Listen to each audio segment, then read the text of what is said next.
Pallas Athene, goddess of wisdom and armed resistance, was a purely Greek divinity. That is to say, no other nation possessed a corresponding conception. She was supposed, as already related, to have issued from the head of Zeus himself, clad in armour from head to foot. The miraculous advent of this maiden goddess is beautifully described by Homer in one of his hymns. Snow-capped Olympus shook to its foundation. The glad earth re-echoed her martial shout. The billowy sea became agitated.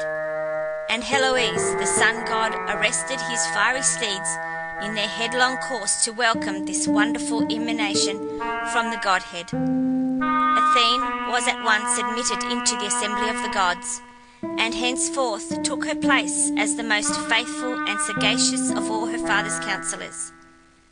This brave, dauntless maiden, so exactly the essence of all that is noble in the character of the Father of gods and men, remained throughout chaste in word and deed, and kind at heart, without exhibiting any of those failings which somewhat mar the nobler features in the character of Zeus. This direct emanation from his own self, justly his favourite child, his better and purer counterpart, received from him several important prerogatives. She was permitted to hurl the thunderbolts, to prolong the life of man, and to bestow the gift of prophecy.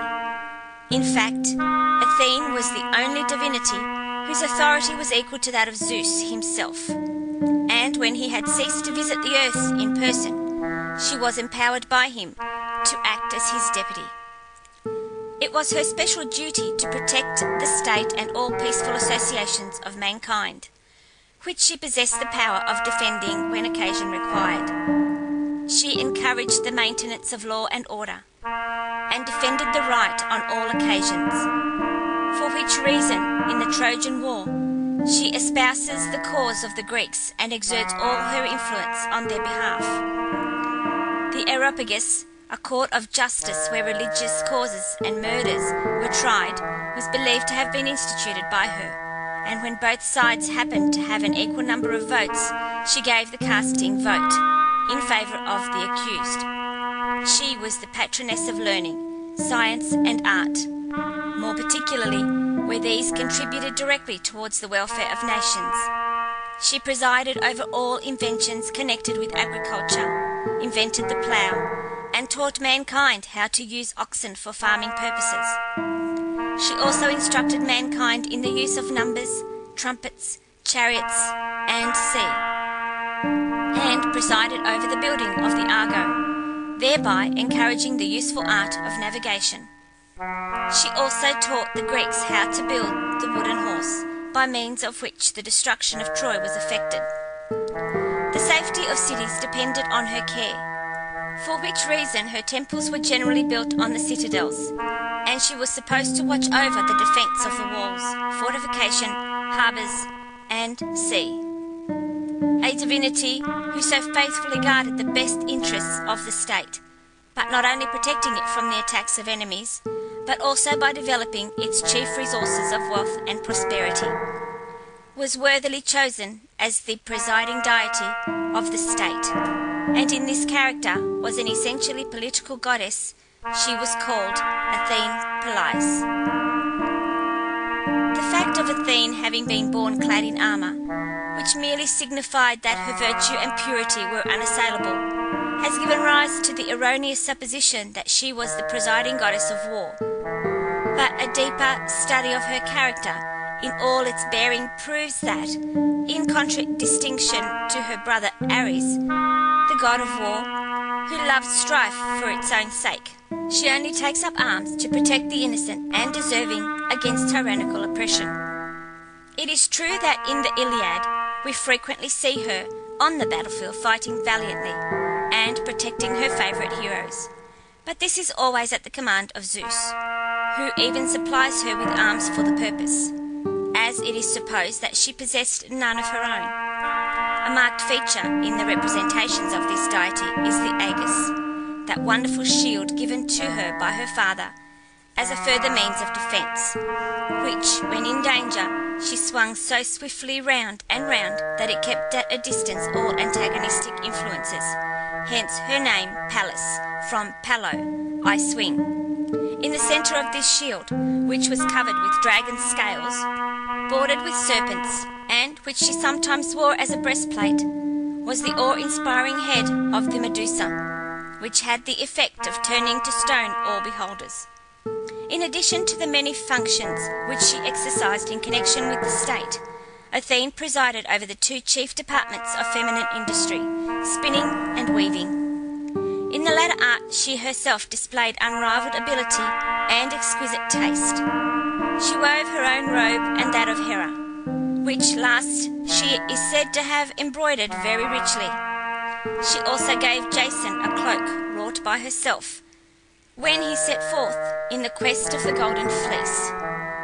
Being on one occasion challenged to a contest in this accomplishment by a mortal maiden named Arachne, whom she had instructed in the art of weaving, she accepted the challenge and was completely vanquished by her pupil.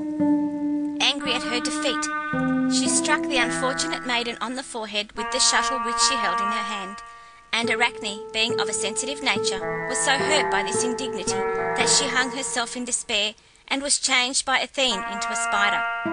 This goddess is said to have invented the flute, upon which she played with considerable talent, until one day, being laughed at by the assembled gods and goddesses for the contortions which her countenance assumed during these musical efforts, she hastily ran to a fountain in order to convince herself whether she deserved their ridicule. Finding to her intense disgust that such was indeed the fact, she threw the flute away and never raised it to her lips again. Athene is usually represented fully draped. She has a serious and thoughtful aspect, as though replete with earnestness and wisdom. The beautiful oval contour of her countenance is adorned by the luxuriance of her wealth of hair, which is drawn back from the temples and hangs down in careless grace. She looks the embodiment of strength, grandeur, and majesty, whilst her broad shoulders and small hips give her a slightly masculine appearance. When she represented as the war goddess, she appears clad in armour, with a helmet on her head, from which waves a large plume. She carries the aegis on her arm, and in her hand a golden staff, which possessed the property of endowing her chosen favourites with youth and dignity. Athene was universally worshipped throughout Greece, but was regarded with special veneration by the Athenians, she being the guardian deity of Athens. Her most celebrated temple was the Parthenon, which stood on the Acropolis at Athens, and contained her world-renowned statue by Phidias, which ranks second only to that of Zeus by the same great artist. This colossal statue was 39 feet high, and was composed of ivory and gold.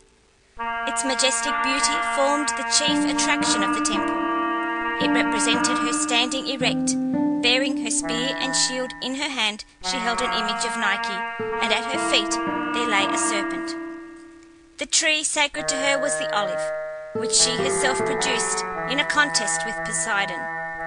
The olive tree thus called into existence was preserved in the temple of Erechtheus on the Acropolis, and is said to have possessed such marvellous vitality that when the Persians burned it after sacking the town, it immediately burst forth into new shoots. The principal festival held in honour of this divinity was the Panathenaea. The owl, cock, and serpent were the animals sacred to her, and her sacrifices were rams, bulls, and cows.